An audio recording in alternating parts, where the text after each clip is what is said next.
ادع إلى سبيل ربك بالحكمة والموعظة الحسنة وجادلهم بالتي هي أحسن إن ربك هو أعلم بمن ضل عن سبيله وهو أعلم بالمهتدين.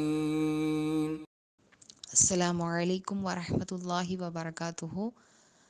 يا أيها الناس اتقوا ربكم الذي خلقكم من نفس واحدة وخلق منها زوجها وبث منهما رجالا كثيرا ونساء واتقوا الله الذي تساءلون به والأرحام إن الله كان عليكم رقيبا. யா முகல்லிபல் குலூப் சப்பித் கல்பி அலா தீனிக. உள்ளங்களை புரட்டக்கூடியவனே, எனது உள்ளத்தை உனது மார்க்கத்தின்பால் நிலை பெறச் செய்வாயாக. அல்ஹம்துலில்லாஹ். எனது அன்பார்ந்த சகோதரிகளே, தொடர்ச்சியாக நம்ம நரகத்தை பற்றி பார்த்து வரோம். இந்த ரமலானுடைய மாதத்தில் நரகம் என்றால் என்ன, அதனுடைய மிக சிறு வேதனை எப்படி இருக்கும், அதனுடைய நெருப்பு துகள் எப்படி இருக்கும், மேலும் நரக வாசிகளை அல்லாஹ் எப்படி உருமாற்றுவான், நரகத்தினுடைய ஆழம் எப்படிப்பட்டது, நரக நெருப்பினுடைய அந்த அளவு எந்த அளவுக்கு மோசமானது, இப்படின்னு நரகத்தினுடைய உணவு என்ன, அதனுடைய பானம் என்ன, அல்லாஹ் எதை கொடுப்பான் அந்த நரகவாசிகளுக்கு உணவாக அப்படிங்கிறதை பார்த்தோம். மேலும் அதில் உள்ள அனைத்து பொருட்களுமே ஆடை, போர்வை, விரிப்பு அப்படின்னு எல்லாமே நெருப்பாலானது அப்படின்னு அந்த நரகத்தை பற்றி பல விஷயங்களை அல்ஹம்துலில்லாஹ் அல்லாஹ்வினுடைய குர்ஆன் வசனங்களை கொண்டும், மேலும் நபிகள் நாயகம் ஸல்லல்லாஹு அலைஹி வஸல்லம் அவருடைய பொன்மொழியை கொண்டும் நிறைய விஷயங்களை நம்ம தெரிஞ்சுக்கிட்டோம். அல்ஹம்துலில்லாஹ். அதனுடைய தொடர்ச்சியாக இந்த பதிவில் நம்ம என்ன பார்க்க போறோம் அப்படின்னா, அல்லாஹு தாலா நாளை மறுமையிலே அந்த நரகத்தை நிரந்தரமாக்குகிறான். அந்த நரகவாசிகளுக்கு நரகத்தை நிரந்தரமாக்குவதாக அல்லாஹு தாலா தன்னுடைய திருமறையில பல இடங்கள்ல சொல்லி காட்டுறான். அதை பற்றி தான், அந்த நரகத்தினுடைய நிரந்தரத்தை பற்றி நம்ம இந்த பதிவில் பார்க்கலாம். அல்லாஹு தாலா நமக்கு இந்த உலகத்துல பல வாய்ப்புகளை தந்திருக்கிறான். இந்த உடலில் உள்ள உயிர் பிரியும் வரை நமக்கு இந்த ஆயுள் முழுக்க அல்லாஹ் நமக்கு வாய்ப்பை கொடுத்துருக்கான். நம்ம இதில் எவ்வளோக்கு எவ்வளோ தௌபா செய்ய முடியுமோ அவ்வளோ தௌபா செஞ்சு நம்ம திருந்திக்கணும். அல்லாஹு தாலா இந்த உலகத்தில் நம் மீது எவ்வளவு இரக்கமானவனாக இருக்கிறான் அப்படின்னா, அல்லாஹு தாலா தன்னை பற்றி சொல்லும் பொழுது லா தக்னத்து மிர் ரஹ்மத்தில்லா அப்படின்னு அல்லாஹு தாலா சொல்கிறான். நீங்கள் என்னிடத்தில் தௌபா செய்யுங்க, என்னுடைய ரஹ்மத்தில் நீங்கள் நம்பிக்கை இழக்காதீங்க, நீங்கள் எவ்வளவு பாவம் செய்தாலும் அதை நான் மன்னிக்க தயாராக இருக்கிறேன், நீங்கள் திருந்திக்கோங்க அப்படின்னு அல்லாஹு தாலா இந்த உலகத்தில் நமக்கு பல வாய்ப்புகளை கொடுக்குறான். இன்னும் மேலும் அல்லாஹு தாலா தன்னை பற்றி சொல்லும் பொழுது கஃபூர் ரஹீம் அர் ரஹ்மான் அர் ரஹீம் அப்படின்னு அல்லாஹு தாலா தன்னுடைய இரக்க குணத்தை நமக்கு சொல்லிக்கிட்டே இருக்கான். எதற்காக? நம்ம சீக்கிரமாக நம்மளுடைய தௌபா செஞ்சு நமக்கு எப்போ மரணம் வரும் என்பதை நாம் அறிய மாட்டோம் சகோதரிகளே. நம்ம முடிஞ்ச அளவுக்கு அல்லாஹ்விடத்தில் தௌபா செஞ்சு நம்ம செய்த பாவங்களுக்கெல்லாம் தௌபா செஞ்சு நம்ம திருந்தி கொள்ளக்கூடியவர்களாக, நம்ம ஒழுங்கான முறையில் நம்மளுடைய அமல்களை செய்யக்கூடியவர்களாக, அல்லாஹ்வின் பாதையில் நம்மை சீர்திருத்தி ஒழுங்கான முறையில் சொர்க்கத்தினுடைய வழியில் செல்லக்கூடியவர்களாக அல்லாஹ் நம்மை ஆக்கி அருளணும். அதற்கேற்ப நம்ம நடந்துக்கணும் இன்ஷா அல்லாஹ். ஏன்னா நாளை மறுமையிலே ஒரு நொடி கூட நமக்கு அவகாசம் அளிக்கப்படாது, யாருக்குமே அவகாசம் அளிக்கப்படாது. அந்த இடத்தில் எல்லாமே இங்கு நாம் செய்ததற்கான கூலி மட்டுமே வழங்கப்படக்கூடிய, அது என்னது, ஜட்ஜ்மெண்ட் டே, அங்கு தீர்ப்பு மட்டும்தான் வழங்கப்படும். அந்த இடத்தில் எந்த ஒரு அவகாசமும் கிடையாது. அல்லாஹு தாலா இவ்வளவு ரஹ்மானாக, எவ்வளவு அளவற்ற அருளானாக நம்மளிடத்தில் பேசக்கூடிய ரஹ்மான், நாளை மறுமையில் சொல்லக்கூடிய விஷயங்கள், அந்த நரக வாசிகளிடத்தில் பேசக்கூடிய விஷயங்கள் நம்முடைய உள்ளத்தை நடுங்க வைக்க போதுமானதாக இருக்கிறது. அப்படி என்ன அல்லாஹ் தாலா சொல்றான் அப்படின்னா, தன்னுடைய திருமறையில அல் முஃமினூன் சூரா 23வது அத்தியாயத்திலேயே அல்லாஹு தாலா 105 108 வசனம் வரைக்கும் சொல்லி காட்டுறான். நரகவாசிகள் என்ன பேசுவாங்க அப்படின்னும், அதற்கு பதிலாக அல்லாஹ் என்ன சொல்றான், அவர்களுக்கு கொடுக்கக்கூடிய அல்லாஹ்வினுடைய பதிலடி எப்படி இருக்கும் அப்படின்றதையும் அல்லாஹ் தாலா சொல்லி காட்டுறான். அதை பற்றி நம்ம பார்ப்போம். அல்லாஹ் தாலா இதுல சொல்லும் பொழுது, அலம் தக்குன் ஆயாத்தி துத்லா அலைக்கும் ஃபகுன்தும் பிஹா துகத்திபூன் காலு ரப்பனா கலபத் அலைனா ஷிக்வத்துனா வகுன்னா கௌமன் லாலீன் ரப்பனா அஹ்ரிஜ்னா மின்ஹா ஃபஇன் உதுனா ஃபஇன்னா லாலிமூன் கால இஹ்ஸஉ ஃபீஹா வலா துகல்லிமூன். இதில் என்ன அல்லாஹ் சொல்கிறான் அப்படின்னா, என்னுடைய வசனங்கள் உங்கள் மீது ஓதி காண்பிக்கப்படவில்லையா, அப்பொழுது அவற்றை நீங்கள் பொய்யாக்கி கொண்டிருந்தீர்கள் என்றும் அவர்களுக்கு கூறப்படும். அப்பொழுது எங்களுடைய இறைவனே, எங்களுடைய துர்பாக்கியம் எங்களின் மீது மிகைத்து விட்டது, நாங்கள் வழிகெட்ட கூட்டத்தினராகிவிட்டோம் என்று அவர்கள் கூறுவார்கள். எங்களுடைய இறைவனே, இதனை விட்டும் எங்களை நீ வெளியாக்குவாயாக, பிறகு நாங்கள் பாவங்களின் பால் மீண்டால் அப்பொழுது நிச்சயமாக நாங்கள் அநியாயக்காரர்கள் தாம் என்று கூறுவார்கள். சுபஹானல்லாஹ். எங்களை இப்போ நீ வெளியே விட்டுடு, நாங்கள் வெளியில் போயிடுறோம், நாங்கள் திருப்பியும் கரெக்டாக இருப்போம், அப்படியும் அப்பவும் நாங்க தப்பு செஞ்சா, அப்ப நாங்க எவ்வளோ பெரிய அநியாய கூட்டக்காரங்களாக இருப்போம். அப்ப நீ தண்டி யா அல்லான்ற மாரி அவங்க சொல்றாங்க. எல்லாம் எங்களுக்கு ஒரு வாய்ப்பு குடுன்னு கேட்குறாங்க அல்லாட்ட. எங்கள ஒரு தடவ விட்டு பாரு யா அல்லா, நாங்க ஒழுங்காக மாறிருவோம். அதுக்கு மேல நாங்க தப்பு செஞ்சா, அப்பதான் நாங்க அநியாயக்காரர்களாக ஆகியிருப்போம். அப்படின்னு அப்படிலாம் செய்ய மாட்டோம். ஏன்னா நாங்க பார்த்துட்டோம்ல, நரகத்த பார்த்துட்டோம்ல. இதுக்கப்புறம் நாங்க ஒழுங்காக இருப்போம் அப்படிங்கிற மாதிரி அவங்க கேட்கும் பொழுது, அல்லாஹ் தஆலா என்ன சொல்றான் அப்படின்னா, இதிலேயே நீங்கள் சிறுமைப்பட்டவர்களாக இழிந்து கடங்க. இதிலேயே கடங்க. இப்படியே நீங்க சிறுமைப்பட்டு, அசிங்கப்பட்டு போயிட்டீங்க. நீங்க பண்ண அழுச்சாட்டியங்களுக்கெல்லாம் நீங்க இத அனுபவிங்கன்னு அல்லாஹ் தஆலா சொல்வானாம். மேலும் என்ன சொல்வானாம், என்னிடம் நீங்கள் பேசாதீர்கள். அல்லாஹ்வினுடைய பதிலை பார்த்தீங்களா? ஒரே வார்த்தை, என்கிட்ட நீங்க பேசாதீங்க என்று அல்லாஹ் கூறி முடித்து விடுவான். இந்த உலகத்தில் நமக்கு அல்லாஹ்விடத்தில் பேச அல்லாஹ் 5 முறை வாய்ப்புகளை குடுக்குறான். ஒவ்வொரு நாளும் தினசரி 5 தடவ நம்ம வல்ல ரஹ்மானிடத்தில் பேசலாம், உரையாடலாம். நம்முடைய அனைத்து கஷ்டங்களையும் கொட்டி தீர்க்கலாம். வல்ல ரஹ்மானிடத்தில் பாவ மன்னிப்புகளை கேட்கலாம். யா அல்லாஹ், நான் இவ்வளவு தப்பு செஞ்சுட்டேன். என்ன மன்னிச்சிரு. இது எல்லாத்தையும் என்னை மன்னிச்சிரு யா அல்லாஹ். இதுக்கப்புறம் நான் ஒழுங்கா இருந்துக்குவேன்னு சொல்லி வாய்ப்பு கேட்க அல்லாஹ் நமக்கு வாய்ப்பு குடுத்துருக்கான். நமக்கு அழகான முறையில வாய்ப்பு குடுத்துருக்கான். ஆனா இந்த நேரத்தை நாம் சரியான முறையில் பயன்படுத்தாவிட்டால், நாளை மறுமையில் அல்லாஹ் தஆலா சொல்லக்கூடிய அந்த வார்த்தை என்ன? பேசாதீங்கன்னு. இந்த உலகத்தில் நம்மை யார் எதிர்த்தாலும், நம்மை பெற்ற தாய் தந்தையர் எல்லாருமே நம்மளை வெறுத்து ஒதுக்குனாலும், நம்மை அரவணைக்க நம் இறைவன் இருக்கிறான் என்ற நம்பிக்கையை அல்லாஹ் குடுக்குறான். யார் உன்னை இது பண்ணாலும் பரவாயில்ல. அல்லாஹ் என்ன சொல்றான்? என்ன மீது நம்பிக்கை இழக்காத, நம்பிக்கை இழக்காதன்னு சொல்லக்கூடிய வல்ல ரஹ்மான் நாளை மறுமை வந்து விட்டால் என்னிடம் பேசாதீர்கள் என்று சொல்லிவிடுவான் சகோதரிகளே. அல்லாஹ் நம்மை அதை விட்டு பாதுகாக்க வேண்டும். இந்த உலகத்தில் அல்லாஹ் நமக்கு கொடுத்த இந்த வாய்ப்பை, இந்த ஆயுளை நாம் ஒழுங்கான முறையில் பயன்படுத்த வேண்டும். அல்லாஹ் தஆலா தன்னுடைய திருமறையில் காலத்தை பற்றி சொல்லும் பொழுது, வல் அஸ்ர் அப்படின்னு சொல்றான். காலத்தின் மீது சத்தியமாக அல்லாஹ் தஆலா சொல்றான். அல்லாஹ்விற்கு காலம் தேவை கிடையாது. காலம் என்பது அல்லாஹ்வினுடைய படைப்பு. அதுவும் அல்லாஹ்வினுடைய படைப்பாகும். அதனால தான் அல்லாஹ் தஆலா காலத்தின் மீது சத்தியம் செஞ்சு, நான் படைப்புக்கு இந்த காலத்திற்கு அப்பாற்பட்டவன் அப்படிங்கிறத நமக்கு புரிய வைக்கிறான். ஆனா மனிதர்களை பற்றி பேசும்போது அல்லாஹ் தஆலா அடுத்த வசனத்துல என்ன சொல்றான்? இன்னல் இன்சான லஃபீ ஹுஸ்ர் அப்படின்னு சொல்லி காட்டுறான். மனிதன் நஷ்டவாளியாக இருக்கிறான். இந்த காலத்தை அவன் பயன்படுத்துறதே இல்லை. ஒழுங்கான முறையில் பயன்படுத்தாம நஷ்டவாளியாக ஆகிக்கிட்டு இருக்கான் அப்படின்னு அல்லாஹ் தஆலா நம்ம எச்சரிக்கை செய்கிறான் சகோதரிகளே. நம்மால் காலத்தை கட்டுப்படுத்த முடியுமா? இப்ப நம்மளை விட்டு போகக்கூடிய இந்த நொடியை திருப்பி கொண்டு வர முடியுமா? அல்லது போன நொடியை திரும்பி கொண்டு வர முடியுமா நம்மளால?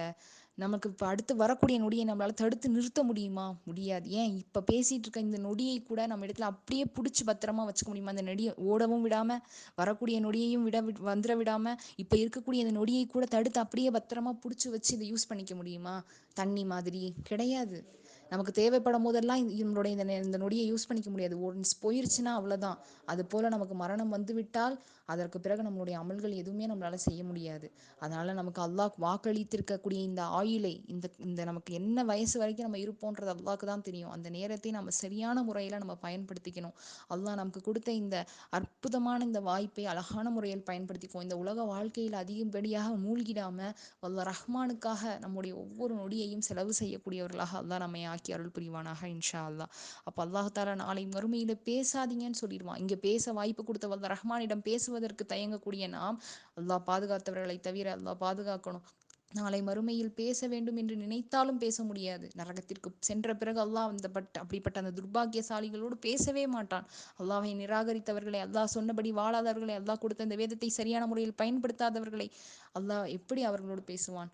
சுபஹானல்லாஹ். அல்லாஹ் நம்ம அல்லாஹ்வோட பேசணுமா தொழுவுங்க. அல்லாஹ் பேசுறத கேட்கணுமா குர்ஆனை எடுத்து ஓதுங்க. அப்படி தினசரி எடுத்து ஓதணும். அல்லாஹ் பேசுறத கேட்க வேணாமா? அது ஆசையாக இல்லையா நமக்கு? பொருள் உணர்ந்து ஓதும் பொழுது தானே தெரியும் அல்லாஹ் நம்ம இடத்துல என்ன சொல்றான் அப்படிங்கிறத.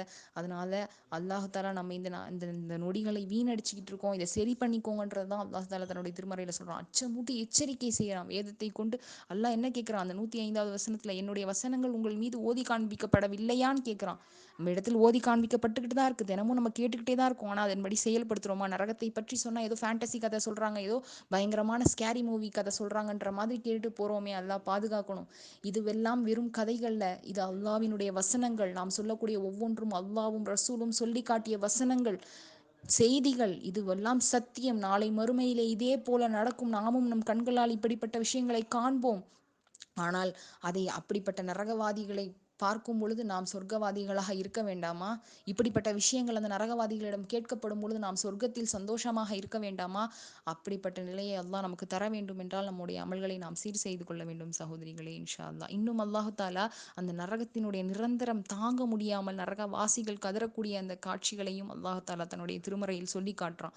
அதை பற்றி அல்லாஹு தாலா 43வது அத்தியாயத்திலே 74வது வசனத்திலிருந்து 77வது வசனம் வரைக்கும் அல்லாஹு தாலா சொல்லி காட்டுறான். அதுல என்ன அல்லாஹ் சொல்றான் அப்படின்னா, இன்னல் முஜ்ரிமீன ஃபி அதாபி ஜஹன்னம ஹாலிதூன் லா யுஃபத்தரு அன்ஹும் வஹும் ஃபீஹி முப்லிசூன் வமா லொலம்னாஹும் வலாக்கின் கானு ஹுமுல் ظالمين வநாதவ் யா மாலிகு லியக்லி அலைனா ரொப்புக கால இன்னக்கும் மாகிசூன். சுபஹான் அல்லாஹ். இதில் அவர்கள் என்ன சொல்றாங்க அப்படின்னா, நிச்சயமாக குற்றவாளிகள் நரக வேதனையில் நிரந்தரமாக இருப்பார்கள். அல்லாஹு தாலா சொல்றான், அதில் அவங்க நிரந்தரமாகத்தான் இருப்பாங்க, அவர்களை விட்டும் அது லேசாக்கப்பட மாட்டாது, அவர்கள் அதில் நம்பிக்கை இழந்தவர்களாக இருப்பார்கள். இந்த உலகத்தில் கொஞ்ச நாள் வேதனையை அனுபவிச்சுட்டு வெளியில் விடுற மாதிரிலாம் அங்கே கிடையாது. அல்லாஹ் தெளிவுபடுத்துறான்.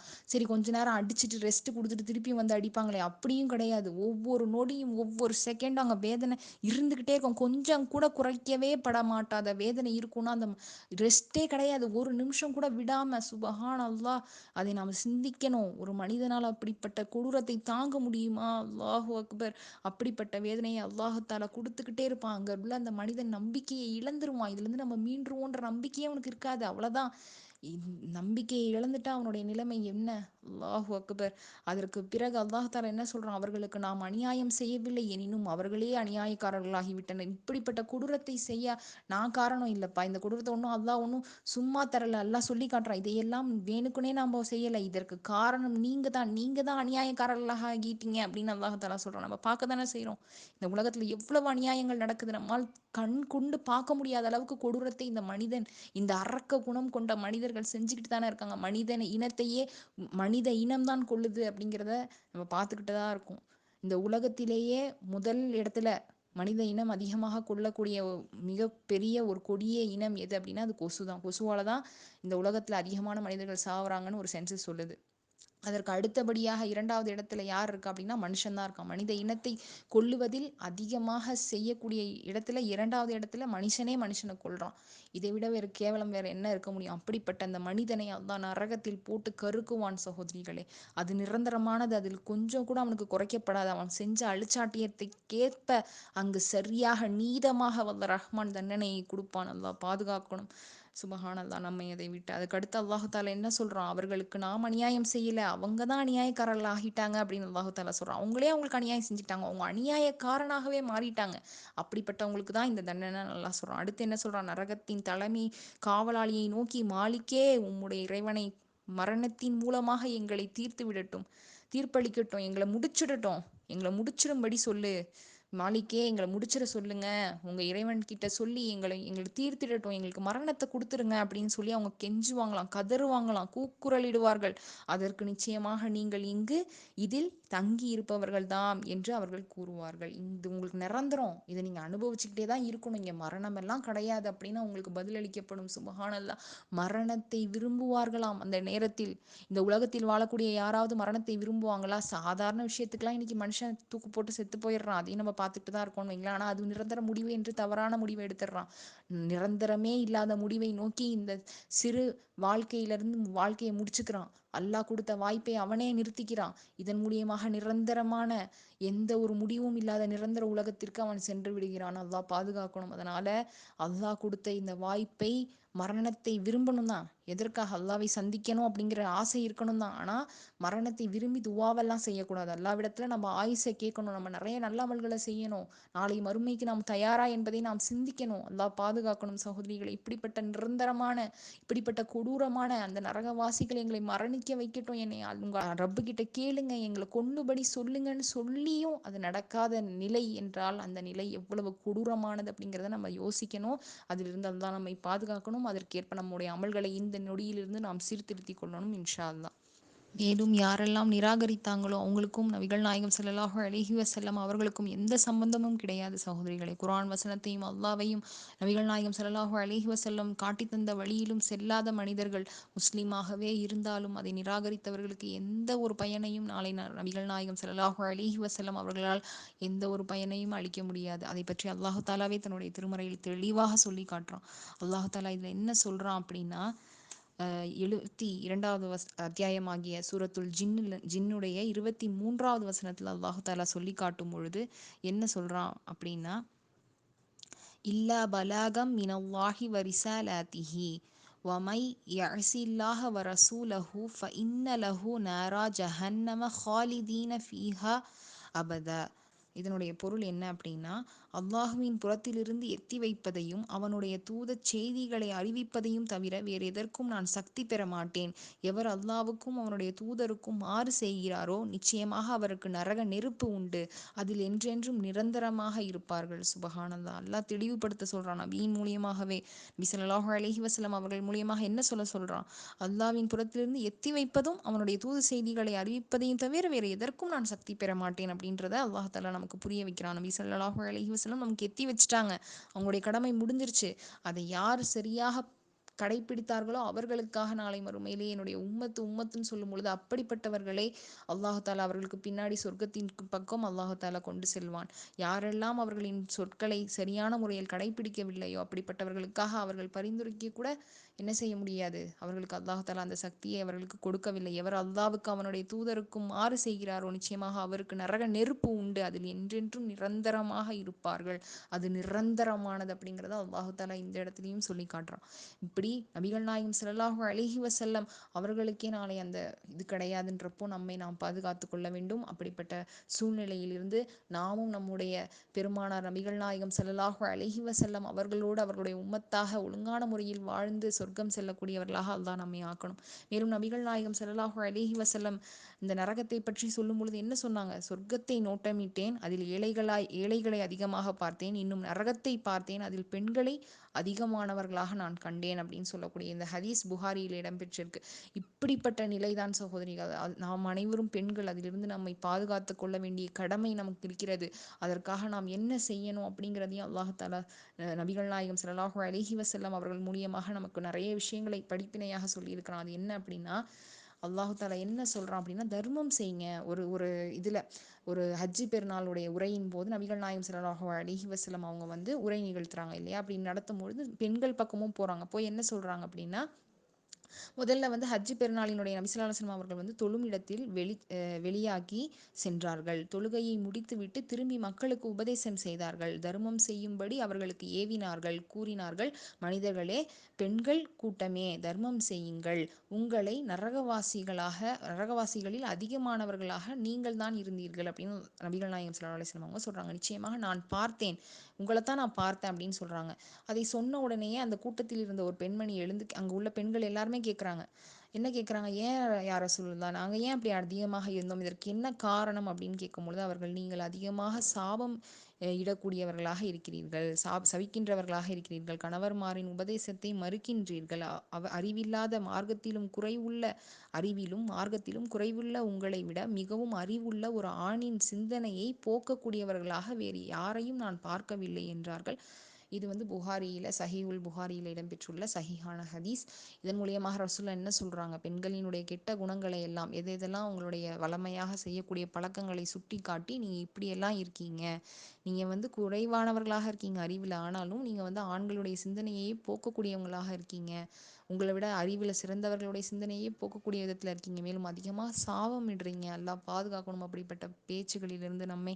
மேலும் என்ன செய்றீங்க, உங்களுடைய கணவருடைய பேச்சுக்கு நீங்கள் மாறு செய்கிறீங்க அப்படின்றாங்க. அப்போ இப்படிப்பட்ட விஷயங்களை எல்லாம் நம்ம மாற்றிக்கணும். நம்முடைய கணவர்களுக்கு நாம் கட்டுப்படக்கூடியவர்களாக, அவர்களுடைய சொல்லுக்கு மேல் உயர்த்தி பேசாதவர்களாக, மேலும் நாம் இந்த மார்க்கத்தை சரியான முறையில் கடைபிடிக்கக்கூடியவர்களாக, நம்மை அதிலிருந்து பாதுகாத்து கொள்ள நிறைய தர்மம் செய்யக்கூடியவர்களாக அல்லாஹ் நம்மை ஆக்கி அருள் புரிவானாக. இன்ஷா அல்லாஹ். இப்படிப்பட்ட இந்த கொடூரமான நரகத்தை நாம் நிறைய அல்லாஹ்வுடைய கிருபையில் நம்ம நிறைய தெரிஞ்சுக்கிட்டோம். இப்படிப்பட்ட நரகத்திலிருந்து நம்மை பாதுகாத்து கொள்ள நம்மால் என்னவெல்லாம் முடியுமோ அனைத்தையும் செய்து அப்படிப்பட்ட நரகத்திலிருந்து நம்மையும் நம் குடும்பத்தார்களையும் நம் பிள்ளைகளையும் அல்லாஹ் பாதுகாப்பானாக. இன்ஷா அல்லாஹ். வாஹிர் தவானா அல்ஹம்துலில்லாஹி ரபில் ஆலமீன். அஸ்ஸலாமு அலைக்கும் வரஹ்மத்துல்லாஹி வபரகாத்துஹு.